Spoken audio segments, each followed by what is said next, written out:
The scene begins 10 years ago in a beautiful castle. A young boy, Frey Raon Starlight, only 10 years old, gazes at an inscription and asks, "What are these worm-like letters, father?" His father chuckles, then explains, "Ah, those are called kana. Only those who inherit the bloodline of the heroic house of Starlight can read them." Frey Raon's eyes widen. "Oh, you mean the letters written all over those old books?" As they descend the grand staircase, his father nods and suddenly stops in front of a large entrance. "From here on, you must go alone," he says solemnly. "Huh? What about you, father?" Frey Raon asks, confusion and worry creeping into his voice.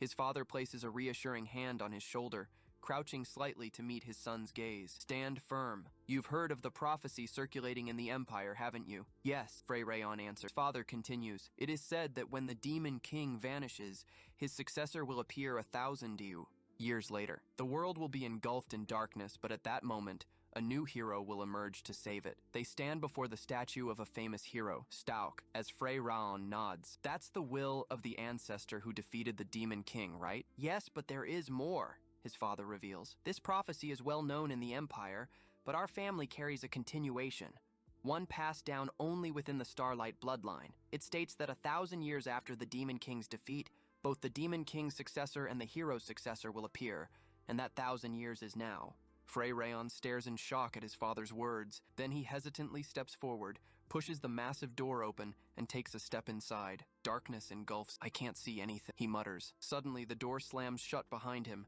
startling him. He spins around and pounds on the door. "Father!" he calls out, but no response comes. Just then, blue lights begin to form around his legs. Frey Raon turns to look at them, his heart pounding. This light, could it be? He cautiously steps forward, eyes fixed on the glowing energy. His breath catches when he sees it, an ancient sword, radiating power, the legendary hero's sword. A mix of excitement and fear rushes through him as he reaches out to grab it. But before his fingers can touch the blade, "Stop!" A deep voice echoes through the chamber. Frey Raon jumps back, heart racing, as a ghostly figure materializes before him. "That sword is still too much for you to handle," the apparition warns. Frey Raon stares in shock. Who are you?" The figure narrows his eyes. "You don't even recognize your own ancestor?" "Huh? That's strange," Frey Raon mumbles. "My ancestor was supposed to be a handsome man, wasn't he?" He pictures a grand, majestic hero in his mind. The ancestor scowls. "All right, enough of that. Let's move on. You came here to learn how to conquer this world, didn't you?" "Conquer? I just came because my father told me to. I want to save my friends," Frey Raon insists. The ancestor smirks and points at him. "That's part of conquering too. You're not wrong." He then folds his arms. "Listen well. The world you live in, it's not just hard mode.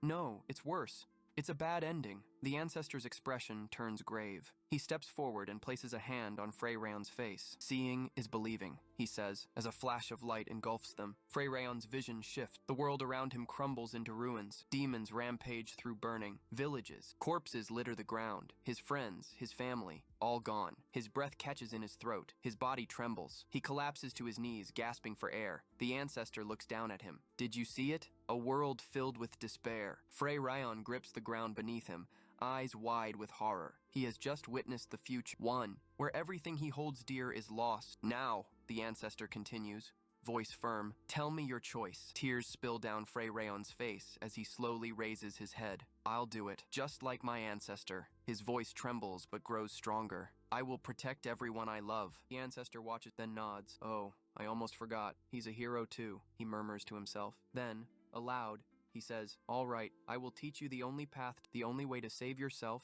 your loved ones, and the world." His expression darkens. "But know this, it won't be easy." Frey Raon clenches his. "You must destroy the world with your own hands and die alongside the demon king." A heavy silence falls between them. "Once you enter the hidden route, new trials will await you," the ancestor warns. "Don't lose heart." Frey Raon takes a deep breath, his resolve hardening. "I'm ready. I will reach the happy ending." The scene shifts. Frey Raon walks through a vast field of grass, surrounded by his friends, all of them girls. He glances at them and smiles faintly. The presence of the system. This is a new ability that will be useful in the future, he thinks. It's quite similar to what I saw in the prophecy book when I was a child.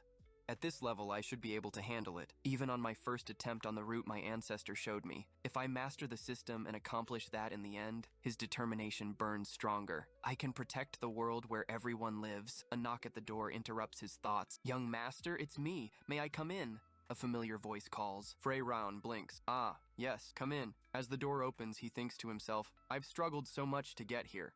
Let's take a break for a bit. It has been a while since he last saw that smile on his childhood friend, Kanina. His system suddenly flares up with a warning. Vital signs. Frey Raon. Kanina steps inside, but instead of her usual warm expression, she gives him a cold, piercing glare, her eyes filled with one of the 5 main heroines, Kanina. Warning: 5 main heroines retain memories from the previous cycle. Frey Raon's breath hitches.